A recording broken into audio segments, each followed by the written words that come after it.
안녕하세요. 저는 결혼한 지 12년 된 주부입니다.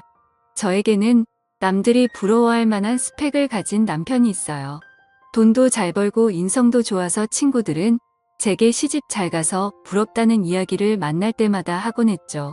제 남편은 제가 봐도 정말 훌륭한 인성에 돈도 잘 벌고 저만 사랑해주는 만점짜리 신랑감입니다. 그런데 문제는 남편의 어머니예요. 남편과 결혼 후에 첫 6개월은 시어머니와 함께 살게 되었어요. 시어머니 집에서 얹혀 산 게 아니라 저희 신혼집에서 함께 살았습니다. 그렇다고 시어머니께서 집이 없는 것도 아니었죠. 시어머니는 강남에 60평이 넘는 고급 빌라에서 아버님과 함께 살고 계세요. 그런데 아버님만 그 집에 놔둔 채 저희 집에 들어와 살게 되신 거죠. 시어머니가 굳이 신혼집에 들어와 함께 사신 이유는 결혼 전점을 봤는데 그 점쟁이가 한 말 때문이었어요. 시어머니가 신혼집에 함께 살아야 애군도 맞고 4대 독자 집안에 대를 이을 수 있다고 했다네요. 시어머니 말씀에 의하면 저희 남편은 사주에 나무가 많은 사주라고 하더군요. 나무가 많으면 건강상으로는 위장이나 신경계 질환이 생길 수 있다고도 했고요. 그래서 시어머니 사주에 화가 있어서 남편의 나무 기운을 눌러주어서 지금까지 사건 사고 아픈 데 없이 잘 살았다고 하시더라고요. 저는 사주팔자나 미신을 믿는 편이 아니어서 제게는 허무맹랑하게 들렸는데 저희 시어머니는 이런 것들을 철석같이 믿으세요. 그래서 결혼하자마자 시어머니께서 저희 신혼집에 들어오시겠다고 하신 거였죠. 전 처음에 어처구니가 없었지만 착한 남편이 저희를 설득하는 바람에 그래 아기 낳을 때까지만 참으면 되겠지라고 가볍게 생각했어요. 하지만 그건 저만의 큰 착각이었죠. 그때는 이 선택이 저를 얼마나 힘들게 할지 전혀 상상도 못했네요. 시어머니는 모든 걸 사주와 미신에 접목해서 사사건건 참견을 하셨어요. 부부관계할 때조차 저희 마음대로 할 수가 없었죠. 시어머니께서 두 눈 뜨고 지켜보고 있었으니까요. 부부관계는 무당이 점지해준 날짜와 시간에 맞춰서 해야 했어요. 심지어 자세까지 코치해 주시기까지 하니 나 부끄럽고 너무나 민망해 하루하루가 가시방석인 신혼생활이었습니다. 두어 번 시어머니가 시키는 대로 했지만 그 후로는 도저히 못하겠어서 이 핑계 저 핑계를 대며 잠자리를 갖지 않았네요. 집안의 부적은 기본이고 어느 날은 회사에 출근했는데 제 핸드백에서 부적이 나오기도 해서 남들이 볼까봐 얼른 깊숙이 넣어 숨긴 적도 있어요. 하지만 이 정도는 애교에 불과했습니다. 하루는 어머님이 제 앞에 허름한 속옷을 내밀었어요. 연우라, 이거 아주 귀한 거다. 다 낡은 속옷이네요. 어머니 거예요. 이게 왜 내 거야? 내 거지 저 그런 속옷 없는데요. 그거 아들을 셋이나 낳은 여자가 입었던 속옷인데 그거 입으면 아들 셋이나 낳는다더라. 어머니 이게 언제적 이야기예요. 그런 거 다 미신이에요. 더럽게 남이 입던 걸 어떻게 입어요. 더러워 내가 이 속옷 사온다고 얼마를 쓴 줄 아니? 그리고 이건 미신이 아니라 과학이야. 이 속옷에 좋은 균들이 묻어 있어서 임신에 도움이 되는 거라니까. 한마디로 임신되게 하는 유산균 같은 게 있는 거지. 그럼 설마 그거 빨래도 안 된 거예요? 빨래하면 효과가 없어지니까 당연히 안 했지. 어머니, 저 절대 그거 못 입어요. 그냥 도로 가져다 주시고 환불받아 오세요. 너 정말 시애미만 안 들을 거야. 그러다 너의 못 가지면 어쩔래. 내가 지금 젊은 것도 아니고 내년 이한 40인데 요즘 조기 폐경이다. 뭐다 말 많던데 너도 그러다 폐경 오면 어쩔래. 어머니, 엄마 제발 이런 것 좀 사오지 마. 그렇게 좋은 거면 엄마가 입고 내 동생 놔줘요. 뭐 이 녀석아 말이 되는 소리를 해. 엄마가 먼저 말이 안 되는 소리를 하니까 그렇죠. 내가 애초에 젊은 여자 데리고 왔으면 이런 일도 없었잖아. 그런 다 늙어빠진 애 데려와서 이 고생을 시키니 엄마 민지 앞에서 그게 무슨 막말이야. 엄마 아들도 40 넘었어. 엄마 논리대로라면 내 정자도 다 늙어빠졌다고. 솔직히 나이 그거 숫자에 불과해. 민지가 얼마나 건강관리도 잘하는데 지금도 겉모습은 30대 초반이야. 그리고 그 나이에 민지 같은 몸매 유지하기가 어디 쉬운 줄 알아? 어이구 팔불질 나셨네. 그러니까 내 말은 엄마가 그런 미신에 의지하지 않아도 우리 나름대로 운동하고 영양제 먹으면서 노력하고 있으니까 걱정하지 말라고요. 그런데 그 팬티 환불되는 거 맞아요? 그건 왜 나 이거 환불할 생각 없다. 꼭 입힐 거다. 알았어요. 주세요. 제가 입을게요.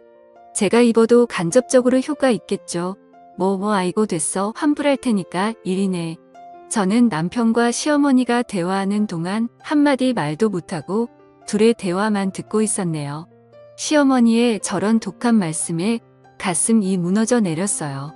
제가 나이가 많은 게 시댁에서는 흠이라고 생각하는구나 싶어 자존심도 상하고 눈물도 찔끔 나더군요. 하지만 남편이 제 편을 들어줘서 간심히 참을 수 있었네요. 그날 이후로 남편은 제게 부담 갖지 말라며 이제부터 부부관계도 우리가 원할 때 하고 엄마 눈치 보지 말자고 했습니다. 남편 말대로 마음을 좀 편하게 갖고 지내다 보니 결혼한 지 6개월 만에 임신을 했고 남편도 저도 시어머니도 무척 기뻐했어요. 게다가 약속한 6개월이 되면서 시어머니는 본가로 돌아가셨고요. 그때부터 진짜 신혼생활을 시작하는 것 같아 너무나 행복했죠.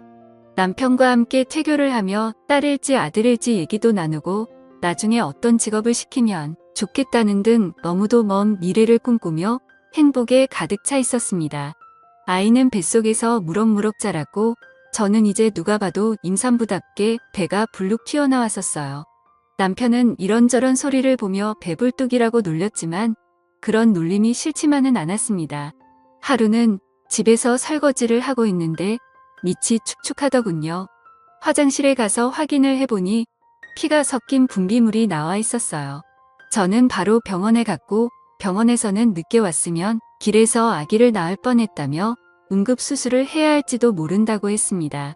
아기 양막이 내려와 내진을 해보니 아기 발이 만져진다고 해서 수술을 하면 양수 파열로 수술 자체가 안 될 수 있다고 하더군요. 그냥 이 상태로 누워서 아기가 자를 때까지 기다려야 한다고 했죠. 그런데 결국 그날 밤 양수가 터져버렸습니다. 23주 5일 만에 태어난 아기는 510g의 무게로 너무나도 작았습니다. 아기는 곧바로 신생아 집중치료실에 보내줬어요. 저는 수술로 걸을 수 있게 되자마자 아기를 보러 갔습니다. 아기의 팔은 제 손가락만큼이나 작고 얇았어요. 아기를 보는 순간 아기를 꼭 살려야겠다는 생각이 들었고 매일매일 기도했습니다. 하지만 너무 일찍 태어났기 때문에 병원에서는 살 가능성이 50%라고 했죠. 제발 제발이라는 말만 하며 2달이 지냈을 무렵 아기는 하늘나라로 떠났습니다. 못난 어미 때문에 제대로 커보지도 못하고 하늘로 간 아기를 생각하면 너무 슬프고 괴로워서 가슴이 무너져 내리는 것 같았어요. 그 후로 남편과 저는 매일을 눈물로 지냈습니다.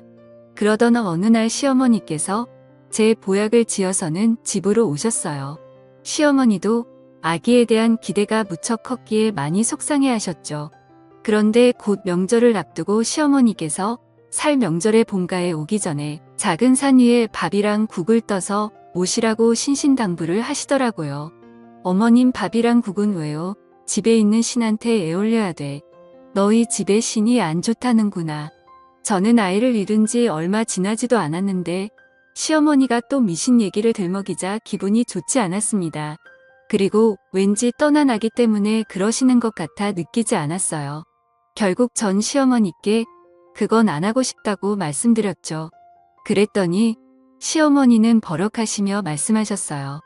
얘 넌 그게 뭐가 어렵다고 못하니? 어차피 밥 해먹는 김에 밥이랑 국만 떠서 올리라는데 작년에 너희 애기 죽은 것도 이 집 신 때문이라고 갑자기 엄성을 높이시며 말씀을 하시는데 저는 그 다음 어머니가 하신 말씀에 순간 제기를 의심했습니다. 어머니, 어떻게 그런 말을 하실 수가 있어요? 우리 애기 떠난 지 얼마나 됐다고? 전 아직도 애기 태동이 느껴져서 하루하루가 힘든데.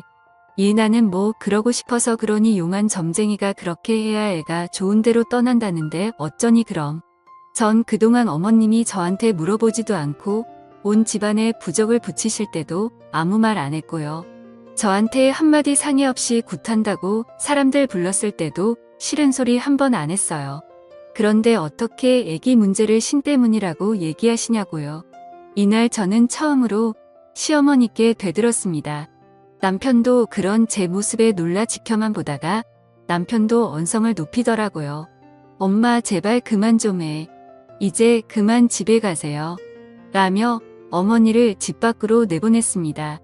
남편은 절 위로해주며 마음 쓰지 말라고 했지만 아기가 살기만을 바라던 그때가 떠올라 가슴이 너무 아파 그 자리에 주저앉아 엉엉 울었네요. 결국 남편과 둘이서만 설명제를 보내고 시어머니께 연락을 하지 않았어요. 어머님도 그런 죄가 심했는지 저에게 연락을 하지 않으셨죠. 그로부터 3개월 후 시어머니께 전화가 왔습니다. 냉전 후 처음으로 걸려온 전화였어요. 시어머니는 제게 그동안 잘 지냈냐며 물었고 저와 시어머니는 의미 없는 인사를 주고받았습니다. 저도 시어머니께 잘 지내셨냐고 여쭙는데 시어머니는 그 말을 기다렸다는 듯이 난 잘못 지냈다 하시더라고요. 저는 시어머니가 전화로 절 나무라 시려나 보다 했습니다. 그런데 전화가 끊어졌나 싶을 정도로 뜸을 들이시더라고요. 나 유방암이다. 이제 얼마 못 살 것 같구나. 지난주에 병원에서 정기검진 받은 거 결과 듣고 왔어. 그런데 내가 암이라는구나. 어머니 그동안 마음고생이 얼마나 심하셨어요. 어머니 잘 치료받으시면 금방 나으실 거예요. 제가 잘 돌봐드릴 테니 너무 걱정하지 마세요. 그런데 몇 기 암이신 거예요? 유방암 2기라는데 수술해봐야 안다는구나. 수술 예약은 하셨어요? 내가 잘 아는 무당이 있는데 그 무당이 치료할 수 있다는구나. 네, 뭐라고요, 어머님? 암 치료를 왜 무당이 해요? 의사가 해야죠. 아주 용한 무당이라서 말기암인 사람들도 많이 찾아오는 그런 무당이래. 어머님, 제 남편도 알아요? 어머니 암 치료 무당한테 받는다는 거. 저는 시어머니와 전화를 끊고 남편에게 전화를 걸어 시어머니와 통화한 이야기를 모두 들려주었습니다. 시어머니가 무당한테 암 치료를 받으려 한다는 말을 들은 신랑도 노인네가 암이 아니라 치매에 걸린 거라고 하며 활짝 뛰었어요. 시어머니는 병원은 안 가고 신당을 찾아다니며 수백 수천만 원을 쓰고 다니셨습니다. 워낙 평생 펑펑 써도 남을 만큼 돈이 많으신 시어머니셨기에 돈은 그리 큰 문제가 되지 않았어요. 하지만 하루하루 시어머니의 생명을 좀먹는 암을 빨리 치료해야 했기에 두고 볼 수만은 없었죠. 게다가 아버님한테 전화가 왔더군요. 너희 엄마가 미쳐도 단단히 미친 모양이다. 웬 젊은 여자를 만났는데 그 여자한테 홀딱 빠져서 그 젊은 여자 무당한테 암치료를 받고 있다는구나. 지금 너희 엄마 또 그 여자 만나러 나갔으니까 한번 따라가 봐. 나는 회사에 일이 생겨서 도저히 시간 낼 수가 없어. 부탁하마 아들아. 그러면서 주소를 하나 찍어주셨어요. 그 주소지를 향해 가보니 주차장에 시어머니의 차가 세워져 있더군요. 그리고 그 건물에서 시어머니를 찾을 수가 있었습니다. 그리고 곧이어 남편과 저는 시어머니께서 병원을 찾지 않으시는 이유를 알 수 있었어요. 그 이유를 알고 전 경악할 수밖에 없었죠. 시어머니가 누워있는 곳은 간판도 없는 이상한 건물의 한 침대 위였어요. 시어머니는 침샘이 누워 마사지를 받고 계셨습니다. 저와 남편은 시어머니가 마사지를 받으러 오신 거였구나 생각하며 집으로 돌아가려고 했어요. 아무래도 시아버지가 뭘 잘못 아셨나 보다 생각하며 나가려고 했죠. 그런데 그때 마사지사와 시어머니의 대화를 들었는데 경악을 금치 못했네요.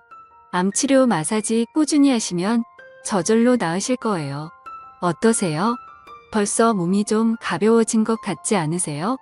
정말 그런 것 같네요. 가격이 좀 비싸긴 하지만 암치료만 된다면야 이 정도는 비싼 것도 아니죠. 그럼요. 암도 병원 가서 고치려면 1억 넘게 되는데 저희는 마사지 회당 300만 원밖에 안 되니까 엄청 싼 거죠. 대신 병원에는 절대 가시면 안 돼요.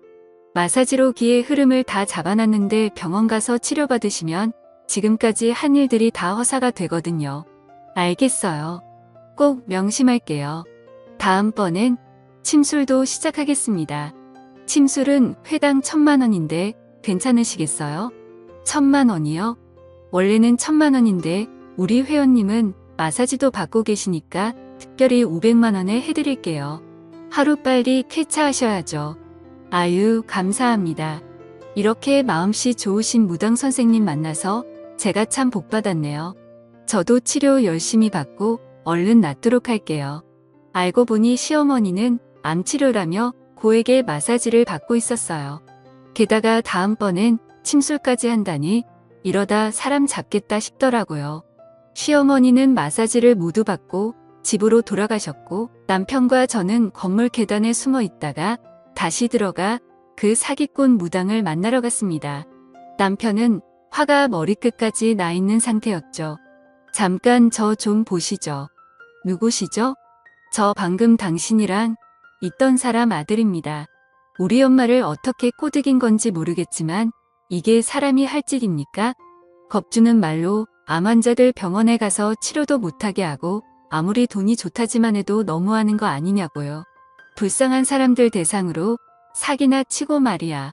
당신 사기꾼으로 고소하기 전에 당장 우리 엄마한테서 떨어져. 뭐, 사기?